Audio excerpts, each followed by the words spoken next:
पण इथं नादुंदी सुगा आता जमीन नादे हा जमीन नादे जमीन हा ಗೊತ್ತು ಐವಲ್ ರಾಣಿ ಹೋಗ ಕಾಂಪೌಂಡ್ ದಬ್ಬಕ್ಕೆ ಹೋಗ ಫೈನಲ್ ಪೀಸ್ ಕರ ಚೆಪ್ತು ಅವ್ರು ಯಾರೋ ಗೊತ್ತಿಲ್ಲ ನಮ್ಗೆ ನಡಿಯ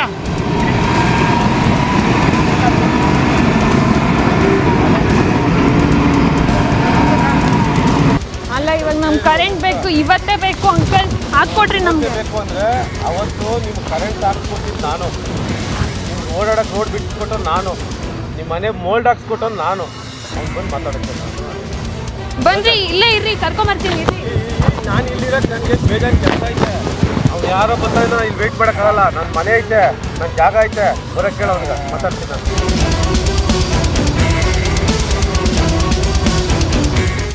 ವಿಶ್ವಭಾರತಿ ಚಾನಲ್ನ ಎಲ್ಲ ಸಬ್ಸ್ಕ್ರೈಬರ್ಸ್ಗೆ ವೀಕ್ಷಕರಿಗೆ ನಮಸ್ಕಾರ.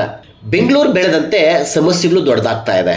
ಬೆಂಗಳೂರಿನ ಜಮೀನಿಗೆ ಕೋಟಿ ಬೆಲೆ ಹೆಚ್ಚಾಗ್ತಾ ಇದ್ದಂತೆ ಸಮಸ್ಯೆಗಳು ಸಹ ಹೆಚ್ಚಾಗಿ ರೈತರು ಅನೇಕ ಸಮಸ್ಯೆಗಳು ಎದುರಿಸ್ತಾ ಇದ್ರೆ ಜಮೀನನ್ನು ಖರೀದಿ ಮಾಡಿರ್ತಕ್ಕಂಥವರು ಸಹ ಅನೇಕ ತೊಂದರೆಗಳಿಗೆ ಒಳಗಾಗ್ತಾ ಇದ್ದಾರೆ. ಬೆಂಗಳೂರು ನಗರ ಜಿಲ್ಲೆ ಯಲಹಂಕ ತಾಲೂಕು ರಾಜನಕೋಟೆ ಪೊಲೀಸ್ ಠಾಣಾ ವ್ಯಾಪ್ತಿಯ ಅದ್ದೇ ವಿಶ್ವನಾಥಪುರದ ರೈತ ಮುನ್ರೆಡ್ಡಿ ತಮ್ಮ ಜಮೀನಿಗೆ ಹೋಗ್ಲಿಕ್ಕೆ ಪ್ರಾಜೆಕ್ಟ್ನವರು ವಿಶ್ವಂ ಪ್ರಾಜೆಕ್ಟು ಅಂದರೆ ಲೇಕ್ ಎಸ್ಟೇಟ್ನವರು ದಾರಿ ಬಿಡ್ತಾ ಇಲ್ಲ. ಹಾಗೆಯೇ ಜಮೀನಿಗಿದ್ದಂತಹ ವಿದ್ಯುತ್ ಸಂಪರ್ಕವನ್ನು ಸಹ ಕಟ್ ಮಾಡಿದ್ದಾರೆ. ಇದರಿಂದ ಬೆಳೀತಾ ಇದ್ದಂತಹ ಚೇಪೆ ಗಿಡ ಒಣಗೋಗ್ತಾ ಇದೆ, ತೀವ್ರ ತೊಂದರೆ ಆಗ್ತಾ ಇದೆ ಅಂತೇಳಿ ಲೇಕ್ ಎಸ್ಟೇಟ್ನ ವಿಶ್ವಂ ಪ್ರಾಜೆಕ್ಟ್ ಮೇಲೆ ಗಂಭೀರ ಆರೋಪ ಮಾಡಿದ್ದಾರೆ. ಈ ಸಂಬಂಧ ವಿಶ್ವಂ ಪ್ರಾಜೆಕ್ಟ್ನವ್ರನ್ನ ಮಾತಾಡಿಸಿದಾಗ ಅವರು ಇಲ್ಲಿ ಯಾವುದೇ ರೀತಿಯ ರೈತರ ಜಮೀನುಗಳಿಗೆ ಹೋಗ್ಲಿಕ್ಕೆ ದಾರಿಯನ್ನ ನಮ್ಮ ಪ್ರಾಜೆಕ್ಟ್ ಮೂಲಕ ಕೊಡಬೇಕು ಅಂತೇಳಿ ಎಲ್ಲೂ ಸ್ಕೆಚ್ ಇಲ್ಲ, ಸರ್ವೆ ದಾಖಲೆಗಳಿಲ್ಲ. ನಮ್ಮ ಪ್ರಾಜೆಕ್ಟ್ ಇಂದ ನಾವು ಆ ರೈತರು ಹೋಗ್ತಾ ಇದ್ದಾರೆ, ಅದಕ್ಕೆ ಅನುಕೂಲ ಮಾಡಿಕೊಟ್ಟಿದ್ದೀವಿ. ನಮ್ಮ ಪ್ರಾಜೆಕ್ಟ್ ಇನ್ನೂ ಮುಗ್ದಿಲ್ಲ. ಜಾಯಿಂಟ್ ವೆಂಚರ್ ಅಲ್ಲಿ ಕೆಲಸ ಮಾಡ್ತಾ ಇರತಕ್ಕಂತಹ ಭೂ ಮಾಲೀಕರು ಕಾಂಪೌಂಡ್ ಹಾಕೊಂಡಿರ್ಬೋದು, ಸಂಬಂಧ ನೀವು ಅವ್ರನ್ನ ಕೇಳಿ ಅಂತೇಳಿ ವಿಶ್ವಂ ಪ್ರಾಜೆಕ್ಟ್ನವರು ರೈತರ ಮೇಲೇನೆ ಆರೋಪ ಮಾಡ್ತಾ ಇದ್ದಾರೆ. ಈ ಸಂಬಂಧ ದೊಡ್ಡಬಳ್ಳಾಪುರ ಯೋಜನಾ ಪ್ರಾಧಿಕಾರಕ್ಕೆ ರೈತರು ಮನವಿ ಮಾಡಿ ರೈತರ ಸಂಚಾರಕ್ಕೆ ಅಡ್ಡಿ ಮಾಡಬಾರ್ದು, ಅವರಿಗೆ 30 ಅಡಿ ದಾರಿ ಬಿಡಬೇಕು ಅಂತೇಳಿ ದೊಡ್ಡಬಳ್ಳಾಪುರ ಯೋಜನಾ ಪ್ರಾಧಿಕಾರ ತಿಳಿಸಿದೆ. ಕಚೇರಿ ಬೆಸ್ಕಾಂನವರು ದೂರು ಕೊಟ್ಟಿದ್ರು, ಅವರು ಸಹ ವಿದ್ಯುತ್ ಕೊಡ್ತೀವಿ ಅಂತ ಹೇಳ್ತಾ ಇದ್ದಾರೆ, ಇನ್ನೂ ಕೊಟ್ಟಿಲ್ಲ. ಸಂಬಂಧಪಟ್ಟ ರಾಜನಕೋಟೆ ಪೊಲೀಸ್ನವರು ಸಹ ಈತ ಗಮನ ಹರಿಸಬೇಕು. ಹಾಗೇನೆ ರಾಜನಕೋಟೆ ಗ್ರಾಮ ಪಂಚಾಯತಿ PDO ಸಹ ನಾವು ಪ್ರಾಜೆಕ್ಟ್ ಮುಗಿದ ಮೇಲೆ ದಾರಿ ಬಗ್ಗೆ ಯೋಚನೆ ಮಾಡ್ತೀವಿ ಅಂತ ಹೇಳಿ ಹೇಳ್ತಾ ಇದ್ದಾರೆ. ಅದು ಏನೇ ಇರಲಿ, ಸೂಕ್ತ ದಾಖಲೆಗಳನ್ನು ಪರಿಶೀಲನೆ ಮಾಡಿ ಸಂಬಂಧಪಟ್ಟ ಕಂದಾಯ ಇಲಾಖೆ, ಗ್ರಾಮ ಪಂಚಾಯತಿ, ಬೆಸ್ಕಾಂ ಮತ್ತು ಯೋಜನಾ ಪ್ರಾಧಿಕಾರ ಸಮಸ್ಯೆನ ಬಗೆಹರಿಸಬೇಕು. ಯಾರಿಗೂ ತೊಂದರೆ ಆಗದ ರೀತಿಯಲ್ಲಿ ಕಾನೂನು ಕ್ರಮ ಜರುಗಿಸಬೇಕು. ಈ ಬಗ್ಗೆ ಒಂದು ಸುದ್ದಿ ಇದೆ, ಬನ್ನಿ ನೋಡೋಣ. ಇಲ್ಲ ಸರ್, ನಾವು ಈ ಜಮೀನು ತಗೊಂಡಾಗಿಂದ ತೊಂದರೆ ಆಗ್ತಾ ಇದೆ. ಲೈನ್ ಎಲ್ಲ ಇತ್ತು, ಮೊದಲೆಲ್ಲ ಟೊಮಟೊ, ಹೀರೆ ಗಿಡ ಈ ಥರ ಬೆಳೀತಾ ಇದ್ವಿ. ಯಾವಾಗೂ ಆಳುಗಳ ರೇಟ್ ಜಾಸ್ತಿ ಆಗಿರೋದ್ರಿಂದ ನಾವು ಚೀಬೆ ಗಿಡ ಇಕ್ಕೋಣ ಅಂತೇಳಿ ಒಂದು 5 ವರ್ಷದಿಂದ ಚೀಬೆ ಗಿಡ ತಂದು ಇಕ್ಕಿದ್ವಿ. ಈಗ ಮೊನ್ನೆ ಮಗಳು ಮದುವೆ ಮಾಡ್ತಾಯಿದ್ರೆ ರಾತ್ರಿ ಬಂದು ಕಾಂಪೌಂಡ್ ಹಾಕಿ ಈ ಲ್ಯಾಂಡ್ ಕೊಟ್ಬಿಡ್ಲಿ ಅಂತೇಳಿ ರಿಯಲ್ ಎಸ್ಟೇಟ್ ಮಾಫಿ ಎಲ್ಲಿ ಗಂಟೆ ಬೆಳೆದಿದೆ ಅಂದರೆ ರೈತರನ್ನೆಲ್ಲ ಮೂಲೆ ಗುಂಪು ಮಾಡೋ ಪರಿಸ್ಥಿತಿಗೆ ಹೋಗಿದ್ದಾರೆ. ಈಗ ರಾತ್ರಿ ಕಾಂಪೌಂಡ್ ಹಾಕಿದ್ರು. ಎಲ್ಲ ಈ ಊರಿನ ಮೆಂಬರ್ಗಳು ಎಲ್ಲ ದಳ್ಳಾಳಿಗಳ ಥರ ಆಗೋಗ್ಬಿಟ್ಟಿದ್ದಾರೆ. ಮೊಟ್ಟ ದುಡ್ಡು ಮಾಡಬೇಕು. ಒಂದು 10 ಕೋಟಿ 12 ಕೋಟಿ ರೂಪಾಯಿ ಆಗೋ ಜಮೀನುಗಳನ್ನೆಲ್ಲ 2 ಕೋಟಿ 3 ಕೋಟಿ ತೊಗೊಂಡು ಅವರು ಒಳ್ಳೊಳ್ಳೆ ಬಂಗ್ಲೆಗಳು ಕಟ್ಕೊಂಡು ಅವ್ರ ಹೆಂಡ್ರು ಮಕ್ಳುಗಳು ಚೆನ್ನಾಗಿದ್ರೆ ಸಾಕು. ನಮ್ಮ ಹೆಂಡ್ರು ಮಕ್ಳುಗಳು ಏನು ಆಗ್ಬೋದು. ಈ ಸುತ್ತಲೆಲ್ಲ ಕರ್ಕೊಂಬಂದು ನೋಡ್ರಿ, ಆ ಮೂಲೆಯಿಂದ ಈ ಮೂಲೆ ಫುಲ್ಲು ಇದೆಲ್ಲ 30 ಎಕರೆ ನಾವು ಕೊಡಿಸ್ತೀನಿ ಅಂತೇಳಿ ಕರ್ಕೊಂಬರ್ತಾರೆ. ಅವ್ರು ಯಾರು ಇಂದಿರಾನಗರದವ್ರು, ಮುಳ್ಳಿ ಶಾಸ್ತ್ರಿ, ನಾರಾಯಣ ಶಾಸ್ತ್ರಿ ಅಂತೇಳಿ, ಆಮೇಲೆ ವರದಾ ಶಾಸ್ತ್ರಿ ಅಂತೇಳಿ ಕರ್ಕೊಂಬಂದು ಇಲ್ಲೇವಟಿಗಳಿಗೆಲ್ಲ ಕೊಟ್ಟು ಈಗ ರೈತರು ನಮ್ಮನ್ನೆಲ್ಲ ಮೂಲೆ ಗುಂಪು ಮಾಡಿ ದಾರಿ ಇಲ್ದಂಗೆ ಮಾಡಿ ನಮ್ಮ ಸಂಸಾರ ಬೀದಿಗೆ ತರ್ತಾ ಇದ್ದಾರೆ. ದಯವಿಟ್ಟು ನಮಗೆ ನ್ಯಾಯ ಕೊಡಿಸ್ಬೇಕು. ತಹಸೀಲ್ದಾರ್ವರೆಗೂ 2023 ಕೊಟ್ವಿ, ಜಿಲ್ಲಾಧಿಕಾರಿಗಳು ಕೊಟ್ವಿ, ಮುಖ್ಯಮಂತ್ರಿ ಸಿದ್ದರಾಮಯ್ಯವ್ರ ಗಂಟ ಹೋಗಿದ್ವಿ. ನಾವು ಎಲ್ಲೂ ನ್ಯಾಯ ಸಿಗ್ತಾ ಇಲ್ಲ. ಎಲ್ಲ ರಿಯಲ್ ಎಸ್ಟೇಟ್ ಮಾಫಿಯಾ. ದೊಡ್ಡಬಳ್ಳಾಪುರ ಪ್ರಾಧಿಕಾರದವರೆಗೂ ಅವ್ರಿಗೂ ಲೆಟ್ರ್ ಹಾಕಿದ್ವಿ. ಅವರು ಇಲ್ಲಪ್ಪ ರೋಡ್ ಬಿಟ್ಟಿದ್ದಾರೆ ಪ್ಲಾನಿಂಗಲ್ಲಿ 30 ಅಡಿ ರೋಡು ಅಂತ ಹೇಳಿದ್ರು. ಅವರು ಒಂದು ಲೆಟ್ರ್ ಕಳಿಸಿದ್ರು ಮುರಳಿ ಶಾಸ್ತ್ರಿಗೆ. ಆ ಮುರಳಿ ಶಾಸ್ತ್ರಿ ಅವರು ಇಲ್ಲ 30 ಅಡಿ ರೋಡ್ ಬಿಟ್ಕೊಟ್ಟಿದ್ದೀವಿ, ನಾವು ರೈತರನ್ನೇನು ತೊಂದರೆ ಮಾಡ್ತಾ ಇಲ್ಲ ಅಂತ ಮೇಲ್ಮಾತಿಗೆ ಹೇಳ್ತಾರೆ. ಒಳಗಡೆ ಮಾಡೋದು ಮಾತ್ರ ಮಾಡ್ತಾಯಿದ್ದಾರೆ. ನೋಡಿರಿ, ಹಿಂದೆಗಡೆ ಸೇಬಿ ಗಿಡ ತೈವಾನ್ ಲೈಟ್ ಪಿಂಕ್ ಅಂತೇಳಿ 120 ರೂಪಾಯಿ ಒಂದು ಗಿಡ. ಮಿನಿಮಮ್ಮು ಒಂದು ಅದು 80 ರೂಪಾಯಿ 90 ರೂಪಾಯಿ KG ಅಂತಂದ್ರೆ ಒಂದು ಗಿಡದಲ್ಲಿ 10 KG ಲೆಕ್ಕ ಹಾಕ್ಕೊಂಡ್ರೂ ನನ್ನ ಕಾಯಿ ಒಂದು ಗಿಡದಲ್ಲಿ 320 ಗಿಡ ಲೆಕ್ಕ ಹಾಕ್ಕೊಂಡು ಎಷ್ಟು ಲಕ್ಷ ಆಗ್ಬೋದು ನೀವೇ ಯೋಚನೆ ಮಾಡಿರಿ. ನೋಡಿ, ಗಿಡ ಒಣಗ್ತಾ ಇದೆ. AEE ಈಗ ಮೊದಲೇ 23ರಲ್ಲೇ ಕೊಟ್ಟೆ ನಾನು. ಕನೆಕ್ಷನ್ ಇದೆಯಾ ಇಲ್ವಾ? ಇಲ್ಲ ಸರ್, ಎಲ್ಲ ಕಿತ್ತಾಕಿದ್ದಾರೆ. ರಾತ್ರಿ ಯಾರೋ ಬಂದು ಕಿತ್ತಾಕಿದ್ದಾರೆ. ಪಕ್ಕದ ಲ್ಯಾಂಡವ್ರು ಗೋಪಾಲರಾವ್ ಅಂತೇಳಿ ಅವರು ಬರ್ತಾ ಇಲ್ಲ.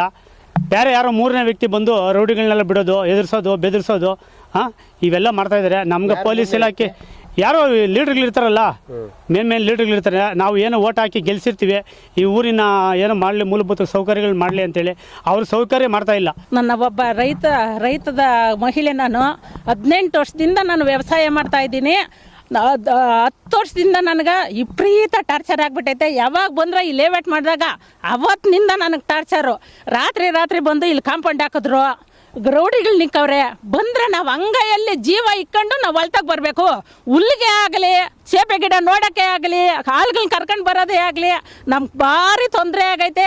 ದಯವಿಟ್ಟು ಎಲ್ಲರೂ ಈ ವಿಡಿಯೋ ನೋಡಿಬಿಟ್ಟು ನಮ್ಗೇನಾನ ಒಂದು ಹೆಲ್ಪ್ ಮಾಡಬೇಕು ಅಂತ ನಾನು ಕೇಳ್ಕೊತಾ ಇದ್ದೀನಿ. ನಮ್ದೇನೂ ಇಲ್ಲ. ಯಾರ ಕಳಿಸಿದ್ದು? ಕಂಪ್ನಿಯಿಂದ ಅಂತಂದ್ರು. ಯಾವ ಕಂಪ್ನಿ? ಅವ್ರ ಹೆಸರು ಹೇಳಪ್ಪ. ಹೇಳಿಲ್ಲ. ಏನಪ್ಪ ನಿನ್ನ ಹೆಸರು ಅಂದೆ. ಪುನೀತ್. ಯಾವೂರಪ್ಪ? ಹೇಳಿಲ್ಲ. ನಿನ್ನ ಹೆಸರು ಏನಪ್ಪ ಅಂತಂದೆ. ಸಂತೋಷ್ ಕುಮಾರ್. ಯಾವೂರಪ್ಪ ಅಂದೆ. ಮಾರ್ಸಂದ್ರ. ಎಲ್ಲಪ್ಪ ಇರೋದು ನಿಮ್ಮ ಏರಿಯಾ ಅಂತಂದೆ. ಸರ್ಕಲ್ ಆಗಿದ್ದೀನಿ. ಯಾರಿಕ್ಕಿರೋದು ಗೊತ್ತಿಲ್ಲ. ಏನ ನಾ ಬರ್ರಕ್ಕೆ ರೌಡಿಗ್ಲೆ ನಾ ಇಬ್ಬರ ಹೆಸರು ಗೊತ್ತು, ಇನ್ಯಾರ ಹೆಸರು ಗೊತ್ತಿಲ್ಲ. ಮಿನಿಮಮ್ 10 ಜನ ಮೇಲೆ ಇರ್ತಾರೆ ಇಲ್ಲಿ. ಎಲ್ಲೆಲ್ಲಿ ಯಾವ್ಯಾವ ಮನೆಗೆ ಸೇರ್ಕೊಂಡು ಇರ್ತಾರೋ ಎಲ್ಲೆಲ್ಲ ಅಂತ ಅನ್ನೋದು ಗೊತ್ತಿಲ್ಲ. ನನಗೆ ಕಾಣಿಸೋದು ಎನಿ ಟೈಮ್ ಇಬ್ಬರು. ಏನನ್ನ ಕೇಳಿದ್ರೆ ಮನೆ ಒಳಗಡೆ ಓಡಾಡ್ತಾರೆ. ನಾವೇನ ಇದು ಕಡೆಗೆ ಬಂದರೆ ನಮ್ಮ ಹಿಂದೆನೇ ಫಾಲೋ ಮಾಡ್ಕೊಂಬತ್ತಾರೆ ಇಲ್ಲಿ. ಆಮೇಲಿಂದ ಮೊನ್ನೆ ಬರ್ತಾ ಇದ್ದೆ, ಹಿಂದೆನೇ ಬಂದರು. ಯಾಕಪ್ಪ ಇದ್ದ? ನೀನು ನೋಡ್ಕೊಂತೀನಿ ಹೋಗೋ ಅಂತ ಕೇಳಿದ್ರು. ಏನು ನೀನು ನೋಡ್ಕೊಳೋದು? ಯಾಕೆ ಹಿಂಗೆ ಮಾಡ್ತಾ ಇದ್ದೀಯ ಅಂತ ಕೇಳಿದೆ. ಇಲ್ಲ ನೀನು ನೋಡ್ಕೊತೀನಿ ಹೋಗು ಅಂತ 5-6 ಗೀತ ಅಂತಂದರು. ಏನು ಮಾಡಿದ್ದೀನಿ ಇವ್ರಿಗೆ? ನಮ್ಮ ತೋಟ ಐತೆ, ಬರ್ತೀನಿ, ನಾನು ಹೋಗ್ತೀನಿ, ವ್ಯವಸಾಯ ಮಾಡ್ತೀನಿ, ಇಲ್ಲಿ ಕಳೆ ಗೀಳ್ತೀನಿ, ಚೇಪೆ ಗಿಡ ಎಲ್ಲನೂ ನೋಡ್ಕೊತೀನಿ. ನೀರು ಬಿಡೋಕ ಅಂತ ಹೋಗಿದ್ನಾ ಕರೆಂಟ್ ವೈರೇ ಕಿತ್ಕೊಂಡು ಮನೆ ಕಡೆ ಹೋಗ್ಬಿಟ್ಟವ್ರೆ ಇವರು. ನಾವು ಹೆಂಗೆ ಬದುಕೋದು? 15-16 ವರ್ಷದಿಂದ ನಾವು ಕೃಷಿಯಾಗೆ ಇರೋದು. ಆರೋಪ ಮಾಡಿ ಇಷ್ಟು ದಿನ ಅವ್ರು ಓಡಾಡಿದ್ದಾರೆ.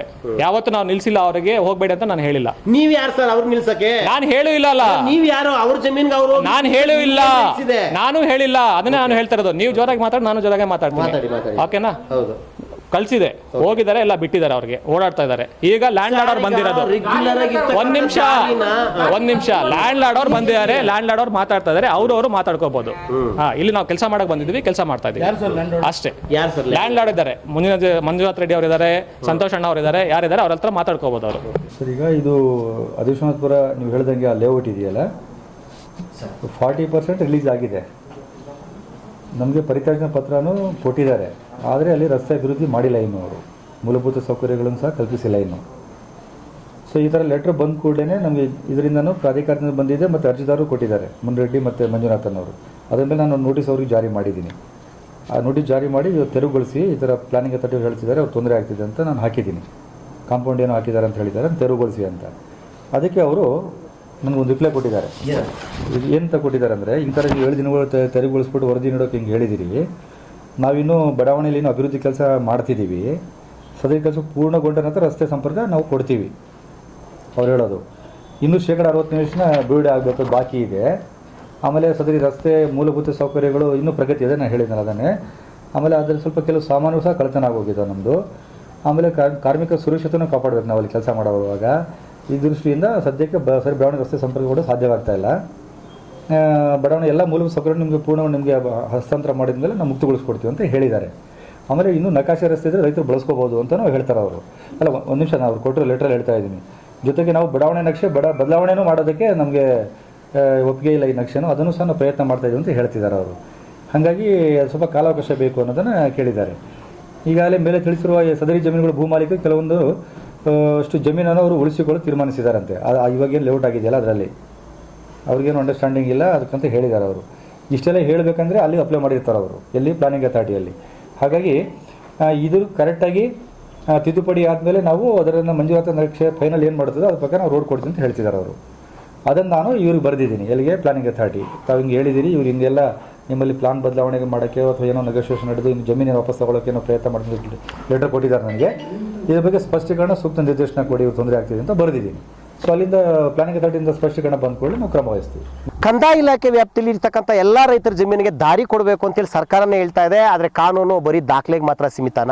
ನಮಗೆ ನ್ಯಾಯ ಕೊಡಿಸ್ರಪ್ಪ, ದಾರಿ ಇಲ್ಲ. ರಾತ್ರೋರಾತ್ರಿ ಮಗಳ ಮದುವೆ ಸಂದರ್ಭದಲ್ಲಿ ಏಕಾಏಕಿ ದಾರಿನ ಬಂದ್ ಮಾಡಿದ್ದಾರೆ, ಕಾಂಪೌಂಡ್ ಹಾಕ್ಕೊಂಡಿದ್ದಾರೆ. ತೆರವುಗೊಳಿಸಿ ಅಂತೇಳಿ ಪಂಚಾಯತಿಗೆ ಸಂಬಂಧಪಟ್ಟ ತಾಲೂಕು ಆಡಳಿತಕ್ಕೆ, ಜಿಲ್ಲಾಧಿಕಾರಿಗಳಿಗೆ ಎಲ್ರಿಗೂ ಮನವಿ ಕೊಟ್ಟರು ಮನವಿ ಬರೀ ಮನವಿ ಆಗಿದೆ. ರೈತರು ಗೋಳಾಡ್ತಾ ಇದ್ದಾರೆ. ಇವರ ನೋವು ಯಾವಾಗ ನಿವಾರಣೆ ಆಗುತ್ತೆ, ಇವ್ರ ಸಮಸ್ಯೆ ಯಾವಾಗ ಬಗೆಹರಿಯುತ್ತೆ? ಶಶಾಂಕ್ ಜೊತೆ ಸುರೇಶ್ ಬಾಬು, ವಿಶ್ವಭಾರತಿ, ಯಲಹಂಕ.